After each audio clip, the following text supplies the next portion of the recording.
guys, Ash Lane here, Clash with Ash. Today, I am bringing you an Ash fail, unfortunately, and it is from our last clan war against Exodias. So, Exodias has some really notoriously good attackers, and they're well known, have quite the reputation for their 3-star attacks. You can check out Clashing with Predator's channel. He is their number 9 guy here, Predator, and so shout out to Predator and his channel. But I'm going to bring you a full war recap perhaps tomorrow, including at least a few of their 5 or 6 3-star attacks against us, our max villages, or close to. And I'm going to start today with this Ash fail, though. It's an attack by EddieSpaghetti on me. And why was it a fail on my part? Well, it wasn't, you can't really take too much responsibility for your defense going down in most clan wars. It's not something you can control how skilled the opposition attacker is. But in this replay, I can take some blame. Now, I changed my clan castle configuration to 4 balloons and 15 archers for this clan war, knowing that Exodias was going to try to 3-star us. And I thought I would keep my push layout because it's never been 3-starred, and it was actually failed. They failed the 3-star on their first attempt, but they got me on their second attempt. And it's never been, like I said, it's never been 3-starred before. So I thought, having max defenses and max heroes, I thought I'd try to be a little clever and stick some balloons in there to try to disrupt the phase 1 of a lava loon attack, right? So I thought having the balloons in there might try to, mitigate the hero and golem, the barbarian king and golem damage. But unfortunately, EddieSpaghetti here had a really nice attack against me, and it was definitely a fail on my part as the balloons ended up just standing there the entire attack.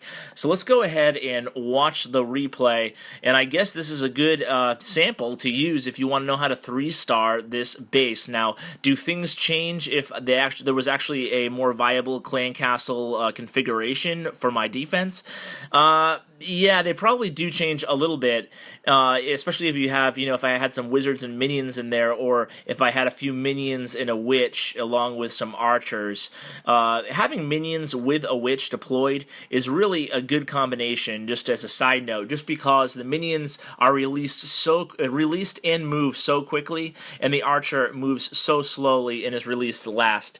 So that probably would have stopped the 3-star, or at least made it much more difficult, but having the archers in there and the balloons allowed EddieSpaghetti to not have to carry a lightning spell, although he did beat me pretty handily, pretty convincingly. So anyway, let's get into the replay. I'll talk you through what he did. We can take a look and watch exactly how he hit me here. So he comes in with a golem and a few wall breakers from the northeast section here.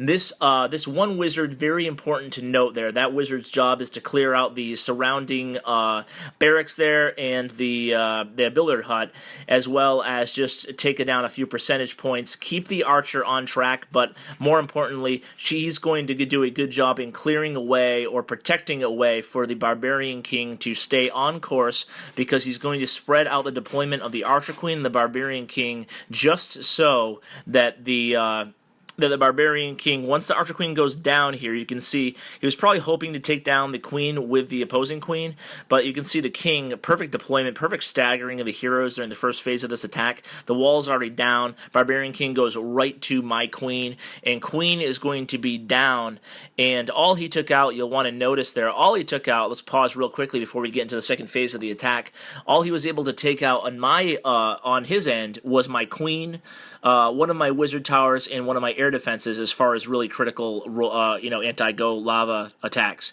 So I still have 2 Inferno towers standing. I have all my Expos, obviously, and I have my clan castle troops. I have about 10 archers still standing, but he has the 3 rages and the 2 freeze spells. He's going to use them perfectly here. So once my air sweeper, sorry, I'll go through this attack normal speed after this, but I just want to break down the attack, detail by detail here.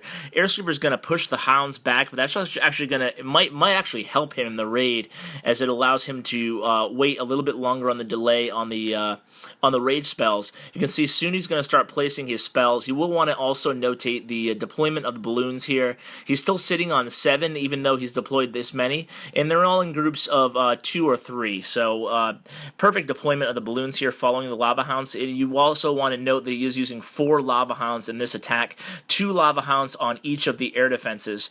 So bringing 4 Lava Hounds is actually preferential to a second Golem if you can afford it, especially against a base with all max Archer Towers, air defenses, and, air targeting defenses. So you can see here he's getting to the critical point of the raid where the 3 rage spells were pretty much placed in triangle formation. The second free spell, perfect timing, and here comes the balloons that he was holding back on to come in through the northwest side of the base, and it's going to be a perfect 3-star attack. I'm going to go ahead and he has, what does he have? God, 10 balloons still standing, so it was, like I said, a very convincing win on his part. He might have still gotten me had I had this base with a normal clan castle configuration. Now we're just going to watch one more time in double speed, just as much as it hurts me to do so, just so you guys can see the attack. Hate bringing the fail on my part or the embarrassing defensive 3-star, but you got to give props where props are due, right? So you can see once again, Wizard clearing out the defensive units. These are the type of things you want to keep in mind before planning it. While planning out an attack, they were able to attack. Like I said, they had a 3-star attempt. It was only 1 star prior to this attack, so they had a good idea where the traps and the traps were Teslas and what was inside the clan castle. Coming in, here we go. 2 Lava Hounds on that first air defense, 2 Lava Hounds on the second air defense. Important to notice that he has all his troops deployed on the map right now, except for those 3 balloons that he's going to hang back with before he even drops his first spell. Maybe something to note there for you attackers.